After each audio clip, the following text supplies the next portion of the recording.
that fat dividend looks like free income. It isn't. The second a stock pays you $1, it's worth $1 less. Here's what actually matters. A $4 dividend turns a $100 stock into a $96 stock. That's the whole mechanism, and almost nobody who chases yield has sat with it. So before you buy anything for the payout, give me 9 calm minutes. This one piece of arithmetic protects more retirements than any stock tip. And if you're building an income for retirement, this one's for you. Because the trap is aimed straight at careful people. You screen for the biggest payout, 7, 8, 9%, because it feels like a paycheck you can live on without ever touching the principal. That's the promise anyway. But if each payment is quietly carved out of the share price, then a fat yield on a shrinking stock isn't a paycheck. It's a slow leak with good marketing.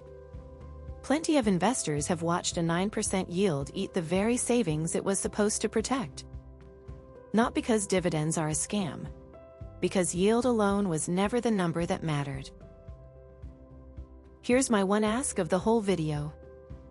If yield versus total return is the kind of question you want answered straight, subscribe, so the next calm answer reaches you before the next tempting payout does. Alright. Back to that $100 stock, because the entire idea lives in one single morning. Say you own one share of a company at $100, and it announces a $4 dividend. The morning that payment locks in, the exchange itself marks the share price down by the dividend. Not traders panicking. The actual plumbing of the market. Your stock opens around $96, and $4 is now owed to you, on its way to your account. Add it up. 96 plus 4. You're standing exactly where you started, at 100. Nothing was created. Money just moved from the company's pocket into yours, through the share price. There's even a name for that morning, the ex-dividend date. And here's the line worth remembering. A $4 dividend turns a $100 stock into a $96 stock. Dollar for dollar. Every payout, every quarter, every time. The market doesn't hand out free money on a schedule, it hands you your own. Now, why does almost nobody notice? Because stocks move all day, every day. On any given morning, that $4 markdown hides inside the usual noise, and all you see is the deposit. The check feels like a bonus. The drop feels like weather. But the logic underneath is old and boring. When a company mails out cash, the company is worth less by exactly that cash.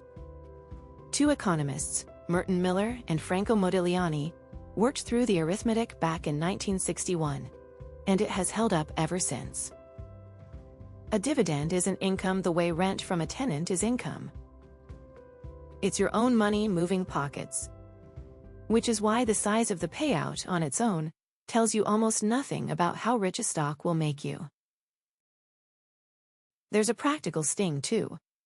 In a regular taxable account, that dividend gets taxed in the year it lands, whether you needed the cash or not. The company decided your timing for you. Compare that with selling a few shares yourself, where you choose when and how much and in which year. Same money coming out. Very different control. None of this makes dividends evil. It just means a payout schedule you don't control isn't automatically a favor. So what's the number that actually matters? Total return. Price growth and payouts added together, after costs. That's it. That's the whole lens. Try it on two imaginary stocks.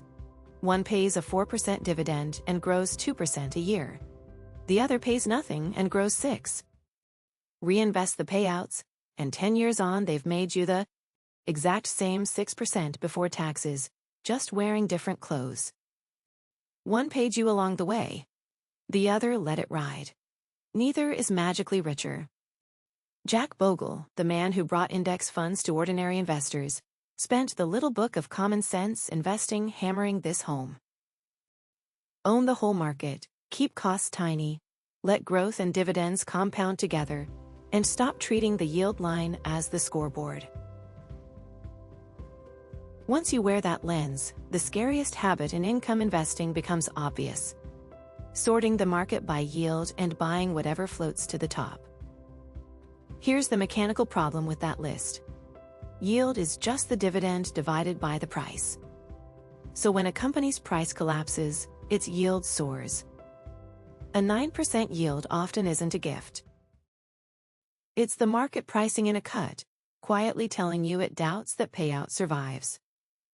And if the cut comes, you lose twice: the income you moved in for and the price, which usually falls further on the news. Chasing the highest number on the screen walks you, politely and confidently, into the market's shakiest businesses. Careful people deserve to hear that before the brochure version gets them. Now the honest other side, because dividend investors are not fools. Reliable payers tend to be established, profitable businesses with real discipline about cash. And that steady deposit does something a spreadsheet can't. It pays you to sit still. Through 2008, through the crash of 2020, plenty of dividend investors held on, partly because cash kept arriving every quarter, whispering that the plan still works.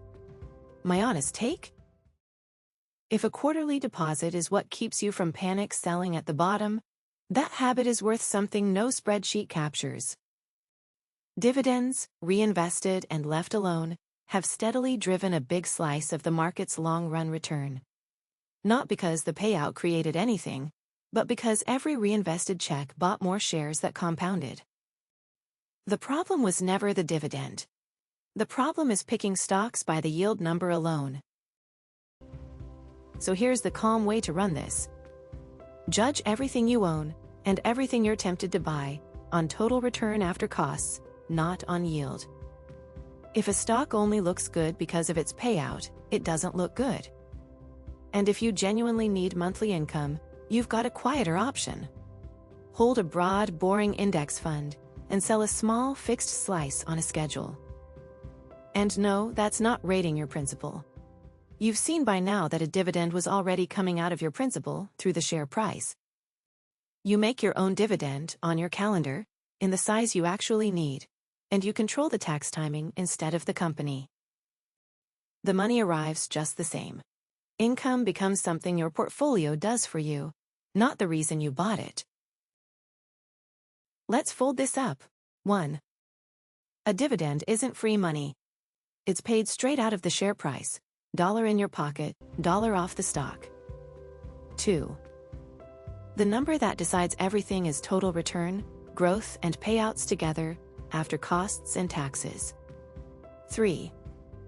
A huge yield is usually a warning label, not a gift. And 4. Dividends aren't the enemy, chasing yield is. If the steady deposit keeps you calm, keep it. Just judge it by its whole return. Here's your one move for the next 24 hours. Open your account and find the last dividend stock or fund you bought mostly for its yield. Ask one question. Would I still own this if it paid nothing? If the answer is yes, the business earns its place. If the only answer is the payout, you know exactly what to re-examine. Because the line that started this video is the one worth keeping. A $4 dividend turns a $100 stock into a $96 stock. Income is fine, yield chasing isn't. Judge the whole return, and the calm choice usually makes itself.